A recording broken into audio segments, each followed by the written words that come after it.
Halo, assalamualaikum warahmatullahi wabarakatuh. Ketemu lagi di YouTube dan TV channel. Oke, buat kalian yang bergabung jangan lupa like dan subscribe teman-teman, agar kalian tidak ketinggalan video-video terbaru dari channel ini. Oke, beberapa hari lalu Gubernur Jawa Barat melakukan aksi yang cukup menarik perhatian. Beliau turun langsung ke sungai untuk membersihkan sampah, namun tidak semua orang mengapresiasi ini, teman-teman. Mari kita simak reaksi-reaksi orang tentang hal ini, teman-teman. Salah satunya dari seseorang, kalau nggak salah Mas Alip nih ya, yang mengatakan beliau ini pencitraan atau bagaimana ya. Oke, tanpa basa-basi langsung kita lihat videonya. Seharusnya ya serahkan pekerjaan-pekerjaan itu kepada ahlinya gitu. Ya mohon maaf gitu, untuk urusan ngambil sampah atau membersihkan sampah di sungai, jelas lebih profesional tukang sampah dibandingkan Deddy Mulyadi. Kan bukan tugasnya dia gitu.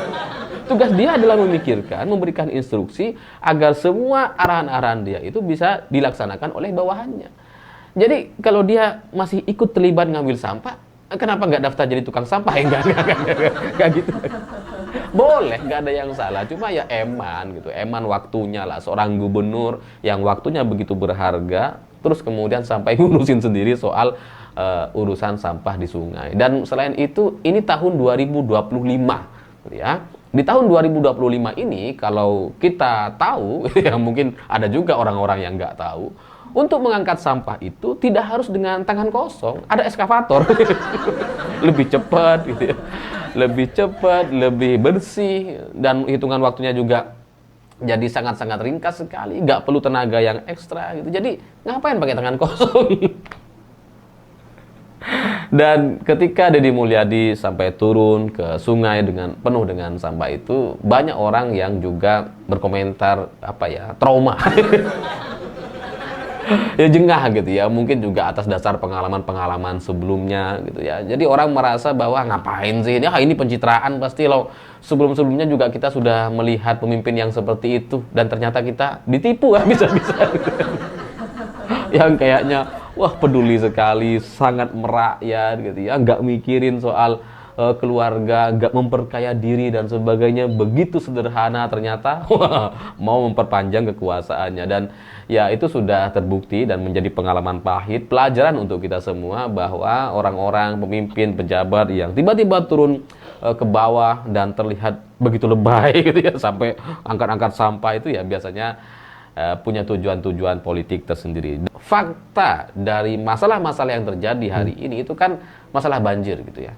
Ya banjir memang diakibatkan, salah satu faktornya adalah masalah sampah yang kemudian membuat sungai itu jadi apa ya, jadi tersumbat dan seterusnya. Salah satu faktornya, tapi ada banyak faktor-faktor lain yang kemudian bisa menimbulkan banjir. Dan apapun itu, narasi banjir hari ini gitu ya, ya banjir aja gitu. Masalahnya ya banjir. Kalau soal sampah kemudian ikut terlibat dalam mengakibatkan masalah banjir di Jakarta dan sekitarnya, ya ya solusinya seharusnya tidak kemudian mengharuskan seorang gubernur turun gitu ya. Tapi ya apa ya, mungkin niatnya Pak Deddy Mulyadi sebagai gubernur Jawa Barat itu ingin mengerahkan semua pihak. Ini gubernur nih turun nih, masa yang lain nggak mau turun ya? Kira-kira gitulah. Ya meskipun sebenarnya bisa pakai eskavator sih. Dan selain itu saya juga bisa memahami apa yang dilakukan oleh Deddy Mulyadi ini memang atas kebutuhan dari apa ya, dari mental atau pemikiran orang awam mayoritas masyarakat Indonesia. Karena mungkin ada orang yang jengah, mungkin ada orang yang trauma dengan pemimpin atau pejabat yang turun begitu lebay sampai masuk ke gorong-gorong, masuk ke sungai penuh sampah, ngangkat sampah dengan tangan kosong dan sebagainya. Mungkin orang-orang udah banyak yang jengah dengan itu gitu ya. Tapi kan yang jengah atau yang sadar bahwa itu adalah pencitraan itu kelompok minoritas. Kelompok minoritas gitu. Sebagian kecil saja, sementara mayoritas masyarakat Indonesia masih suka dengan drama-drama yang seperti ini gitu. Jadi itulah kenapa mungkin Deddy Mulyadi melihat bahwa ya suka nggak suka dia menyadari itu. Dia berdasarkan survei, masyarakat suka dengan pemimpin yang turun langsung atau bahkan ikut ngambil-ngambilin sampah. Dari reaksi yang kita lihat, ada beberapa poin yang menarik. Yang pertama, ada yang mengatakan bahwa aksi ini adalah cuman sekedar pencitraan, teman-teman ya. Gak pakai pikiran itu yang ngomong. Kalau misalkan beliau nggak apa cuman pencitraan. Beliau nggak mungkin tuh berani turun ke apa namanya, ke sungai, terus kemarin yang apa bayarin yang bangunan-bangunan liar yang di Bekasi gitu kan.